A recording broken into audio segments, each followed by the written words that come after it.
the last lesson, we covered why you need to build your own website to help market you as a brand.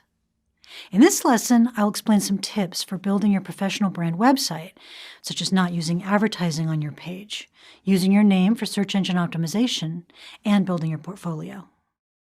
WordPress.com is a commercial organization that is an arm of WordPress, the publishing software, and that's a good option if you don't want to figure out the technology for now. Now, they do have some restrictions. So, for example, let's say your site got hacked and some bad guy was putting spam on your site. WordPress.com could take away your ability to post to your site because you're posting spam, you're publishing spam. So there are some limitations, and it's a really good idea to figure out how to do the do-it-yourself variety at some point. WordPress.com is easy, it's quick to get started, it's not a big hurdle, and you can always make the transition later if you want to.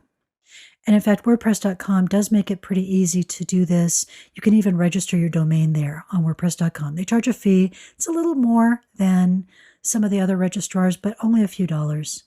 And it is a small annual fee to have your own domain on a WordPress.com site, but it is really, really worth it. And something that I am going to make the argument is important is please don't put advertisement on your site. A lot of people do this to try and pay the couple of dollars a month that it costs to host the site. If you're on your own domain, I think it's less than $20 a year on WordPress.com. And a lot of people try and offset those costs with advertising. The problem is there's a couple of problems. First, it slows down your site's loading time, and that has negative implications with Google and other search engines. But actually, a lot more important than that is that when you have some kind of an ad network running ads on your content, you really have very little control over what kind of ads show up there.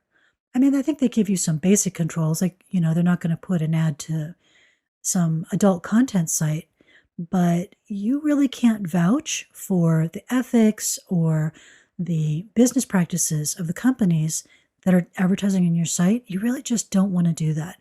You only make a few cents anyway. It's very, very small revenue stream. It cheapens your site, it slows your site down, and it just makes it look like a lot of other kind of spammy, not very high quality sites. So I would not put any advertising on your site, and I would spend a couple of dollars. I believe that you can get premium themes on WordPress.com. Those are just better looking themes than the basic ones they have. Again, very, very cost effective for, just a better looking site, a site that has some design to it and looks good. So why are you doing this? What are the benefits? First one is that over time, you will probably rank for your name, and that depends on what your name is. So my name is Sonia Simone, and it was quite easy for me to rank for my own name. So when employees Google my name and employers Google my name or prospective clients Google my name, up I come right at the top of the search engine, and that's a good thing. You're controlling what people see when they look for your name.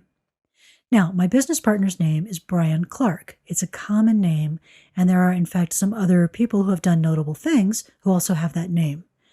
So it took him longer to rank for his name. So just depending on what your name is, it varies quite a bit in how difficult it's going to be. And I'm going to give you a tip right at the end of this for how to help if you have a common name that a lot of other people share, because it's very useful as a content marketing professional to rank for your own name. Rank, of course, meaning appearing at the top of the search engine results. When somebody types into Google or Bing or Yahoo for your name, something that you want is right near the top of the results. The other benefit is that this is a place to put your portfolio. So over time, throughout your career, you want to add links to any content that's on the web that you create for a company, whether you're a freelancer or an employee.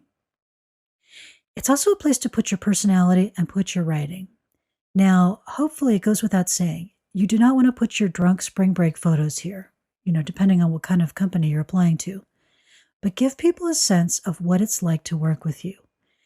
Show friendly, interesting professionalism. And go ahead and talk about your philosophy of content, your philosophy of writing, business lessons you've learned, things like that. For this kind of site, you want to keep things overall very positive as a general rule. There are a few people, almost all of them are freelancers, who can make a sort of snarky crankiness work. It can work, but if you are looking to work in a larger organization, it tends to be the kind of thing that HR managers don't have an awesome amount of sense of humor about. So overall, you want to keep things very positive, professional, but not boring.